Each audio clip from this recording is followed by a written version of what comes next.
Hi, it's Dr. Lara here. Hopefully this time I will stay live. I seem to have lost connection. Sorry about that. So I'm here with The Secret to Giving Birth, and I'm going to be answering your question today. So today's topic is on postpartum depression. And on Friday, Rebecca did a live video, and one of the viewers wrote in and asked a question. So I'm just going to read what she wrote. So she said, "Wow, great Facebook live video this morning. I really like the reality talk. Funny, I've been thinking about postpartum depression. I keep saying I haven't been happy since my second son was born, and that was 4.5 years ago. Can it really last that long?" So the short answer to that question, I would say, is yes, I think it really can last that long. Technically, the definition for postpartum depression is a depression that occurs in that year to a year and a half after you've had a baby. So from that standpoint, technically, it would be no. This point would just be probably a clinical depression if it were to be diagnosed at this time. But if symptoms were going on right from when your son was born, and in that first year after your son was born, that would be, a postpartum depression. And so if it wasn't diagnosed at that time and it's still going on now, I would still consider that postpartum period to be the cause of what's going on. There certainly can be some other things that contribute to this. So I'm just going to read a little bit more because she goes into a lot more detail about the history, and it's going to give us a little bit more insight as to what's going on with this person. So I've always had a bit of a down feeling now and then throughout my life. I had very bad panic attacks when I was in my early 20s. I took Paxil for a year but went off of it. After my first son was born, I was okay. After his first birthday, I never felt better or happier. That's great. I was very much into nutrition, taking care of my entire family, making meals from scratch with organic ingredients. Yes, so proud of you, and really cared about health. After my second son was born, I couldn't keep up with anything, so making healthy meals went out the window. Sleep was totally out the window. He woke up every 2 hours for 2 years. I breastfed him to put him to sleep, and it lasted for 2 years. I was so exhausted. Plus, he was and is one of the most demanding kids I've ever heard of. I think he exhausts me and my husband.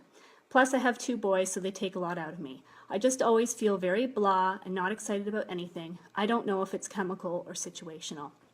Okay, so point number 1 that I want to make here is that she gives us a real good tidbit into her history. So one of the risk factors for postpartum depression is if there's any kind of history of mental disorder. So in her early 20s, she had panic attacks. So she has an increased risk for postpartum depression because of that. And so it was great. She didn't really have any issue after her first child was born. Things sound like they were really good. Her nutrition clearly was in check. But all the problems started after the second baby. And again, I think this is very common. You have to remember that having a baby is very depleting on the mother. It takes a lot out of you, and it takes a lot out of you nutritionally. So where was your nutritional status at the end of that first pregnancy, and going into, more importantly, going into the second pregnancy is very important. And then how that second pregnancy went, what was your nutritional status throughout that and after. So some of the things that I think at this point maybe in the game that would be important to get checked is nutrients.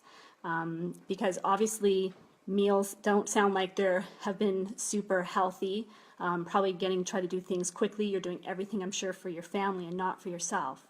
So getting iron levels checked, getting your B12 levels checked, getting your vitamin D levels checked, getting your sodium, getting your potassium levels checked. These are all very important nutrients. And when they're depleted, you're going to feel tired and exhausted. The other point here, of course, is the sleep. So she wasn't sleeping. I don't know if you are sleeping at this point, but not for 2 years. You basically didn't sleep. And what kind of an impact does this have? Again, this puts you at much more higher risk for a postpartum depression. The sleep-wake cycle is governed by melatonin. Melatonin is an important neurotransmitter that governs the sleep-wake cycle. And in order for it to be in healthy levels, you have to actually be sleeping for that to happen. So it becomes a vicious cycle. If your melatonin levels drop, you're going to have a harder time with sleep.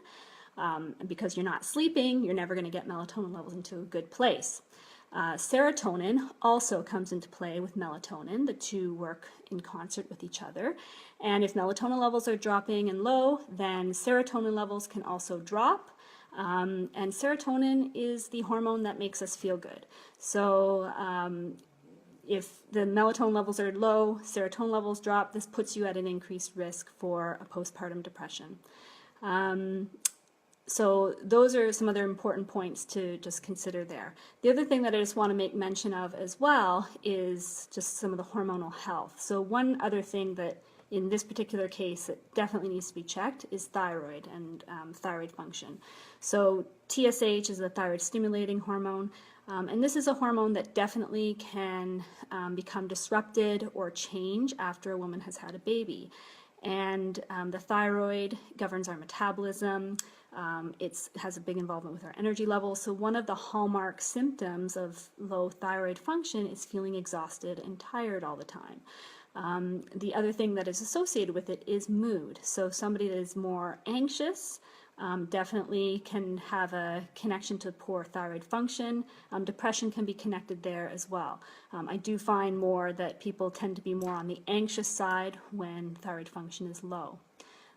So that would be just one other really important thing to get checked to make sure that it is in a good place. And if it's not, it really may be the underlying cause as to what's going on with the mood, as opposed to it being a clinical depression.